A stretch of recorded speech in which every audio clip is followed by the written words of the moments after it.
ආයුබෝවන් සුබ දවසක් ඔයාලා හැමෝටම SL Service Tech YouTube channel එකට අදත් ඔයාලව ආදරෙන් පිළිගන්නවා.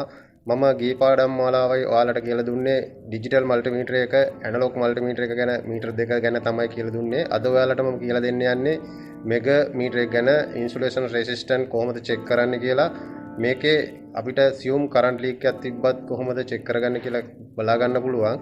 මගේ YouTube channel එකෙන් ඔයාලට වටිනා දෙයක් ඉගෙන ගන්න පුළුවන් කියලා හිතෙනවා නම් මේක subscribe කරලා තියාගන්න.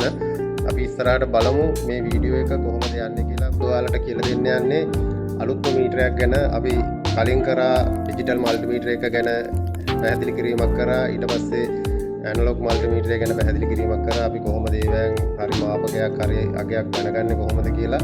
අද පෙන්වන්න යන්නේ අලුත්ම විදිහේ අලුත්ම තාලයේ මීටරයක් ගැන.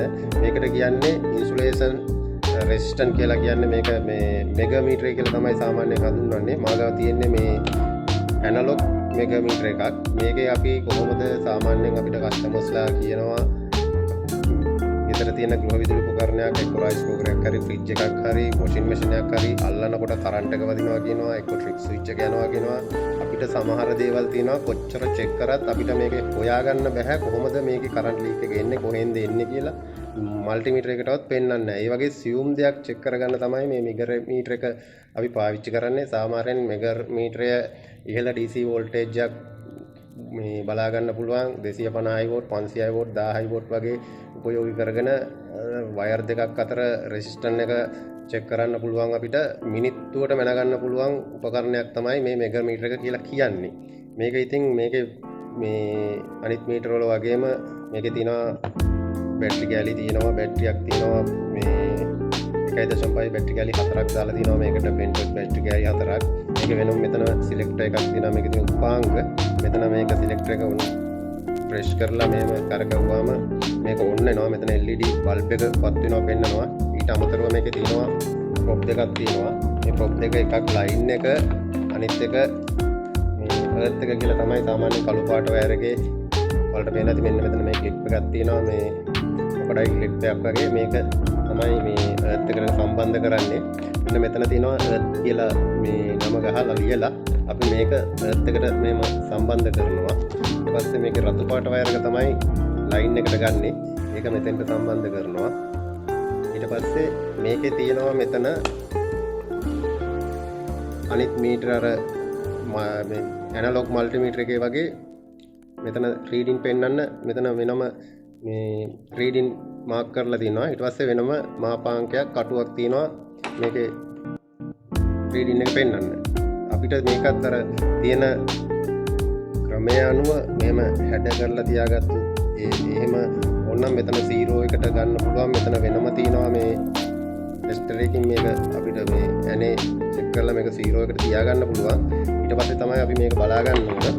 ඊට පස්සේ අපි මෙතන මේ පාවිච්චි කරන මේ භාණ්ඩය හරි ගෘහ විදුලි උපකරණය හරි මෝටර එක හරි අපිට කරන්ට් ලීක් එකක් තියෙනවා නම් බලා ගන්න පුළුවන්. අපි ගාව තියෙනවා මෙතන වොෂින් මැෂින් එක මෝටරයක්. මේක ඔයාලට පේනවා ඇති මේ වතුර ගිහිල්ලා තමයි මේ මෝටර එක මේක ස්පින් පැත්තේට එන ස්පින් මෝටර එකක්. එකෙන් වතුර බහැලා ට්‍රිප් ස්විච් එක යනවා කියලා තමයි අපිට ආවේ. අපි මේක චෙක් කරලා බලමු කොහොමද කියලා මේකේ කරන්ට් ලීක් එකක් තියෙනවද කියලා බලා ගන්න පුළුවන් අපිට. මෙතන තියෙන මෙන්න මේ අර්ත් ක්ලිප් එක අපි සම්බන්ධ කරන්න ඕනේ. මෙන්න මේ කොටසට සාමාන්‍යයෙන් මේකේ කොයිල් එකෙන් පිටතට තියෙන යකඩ ආවරණයට තමයි සම්බන්ධ කරන්නේ. ඊට පස්සේ කොයිල් එකට සම්බන්ධ වෙලා තියෙන දැන් මේකේ තියෙනවා running common starting කියලා වයර් තුනක්. අපිට මේ වයර් තුනේ මේ තුනට තිබ්බහම මේකේ රීඩින් එකක් පෙන්වන්න බෑ. එහෙම පෙන්නනවා නම් සාමාන්‍යයෙන් මේකේ කරන්ට් ලීක් අපිට දැන් මේක චෙක් කරලා බලන්න පුළුවන්. මේක ඔම්ස් වලින් තමයි මේක පෙන්වන්නේ. මේ දැන් මේක තිබ්බහම මේ කටුව යනවා මෙතන ඉරවලටම වගේ යනවා. ඒ කියන්නේ මේකේ සාමාන්‍යයෙන් මෙතන මෙගා ඕම්ස් 10ක් වගේ තියෙනවා නම් මෙතන හරි 10 වගේ තියෙනවා නම් සාමාන්‍ය තත්ත්වයෙන් මේ මෝටර එක හොඳයි. 10ට වඩා අඩුයි නම් අනිවාර්යෙන් මේකේ කරන්ට් ලීක් එකක් පෙන්නනවා. දැන් මෙතන මේකේ මේ මෙගා මීටර එකේ තියෙනවා බිඳුවේ ඉඳන් 1000 වෙනකන් මෙගා ඕම්ස් තමයි පෙන්නලා තියෙන්නේ. අපි සාමාන්‍යයෙන් මේකේ හරියටම මෙතන 10 වගේ මේ කට්ට නතර වෙනවා නම් මේක සාමාන්‍ය මෝටරේ හොඳයි. 10ට වඩා අඩුයි නම් මේ මෙගා ඕම්ස් ප්‍රමාණය මේකේ අනිවාර්යෙන් මෝටරේ කරන්ට් ලීක් එකක් තියෙනවා. දැන් මේක 10ට වඩා අඩුයි. ඒක නිසා මේකේ කරන්ට් ලීක් එකක් වෙන්නනවා. 10ට වඩා වැඩිපුර තියෙනවා නම් ඒ කියන්නේ සාමාන්‍යයෙන් 10න් එහා වගේ අඩු වැඩියෙන් තියෙනවා නම් 50 100 200 500 1000 වගේ ප්‍රමාණයක් මේ කට්ටේ මෙතනින් මෙහා තියෙනවා නම් මේකේ කරන්ට් ලීක් එකක් නැහැ. දැන් අපි මේ බලන මෝටරේට අනිවාර්යෙන් මේකේ කරන්ට් ලීක් එකක් වෙන්නනවා. ඒ කියන්නේ මේකේ කරන්ට් ලීක් සාමාන්‍යයෙන් මේක මේ ට්‍රිප් ස්විච් එක යනවා කියලා තමයි මේ වොෂින් මැෂින් එක අපි ගෙනල්ලා බැලුවේ. එතකොට අපිට එහෙදි මේක වැඩ කරනවා. ටික වෙලාවක් වැඩ කරලා තමයි මේ ප්‍රශ්නේ එන්නේ. මේ මෝටරේ ටික වෙලාවක් වැඩ කරනවා. එතකොට මේකේ කිසිම ලීක් එකක් වෙන්නන්නේ නැහැ. අපිට සාමාන්‍යයෙන් මේ වගේ ලීක් එකක් සාමාන්‍යයෙන් මේකේ මේ ලීක් එක අපිට මල්ටිමීටර් එකකටවත් පෙන්වුවේ නැහැ. ඉතින් අපිට මේ වගේ සියුම් කරන්ට් ලීක් එකක් හොයන්න පුළුවන් මේ වගේ මෙගා ටෙස්ටර් එකක් පාවිච්චි කරලා.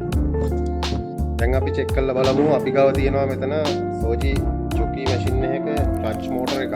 අපිට දැන් මේකේ වයර් එකට සම්බන්ධ කරලා ඔක්කොම තියෙන්නේ ප්ලග් කරන්න විතරයි තියෙන්නේ.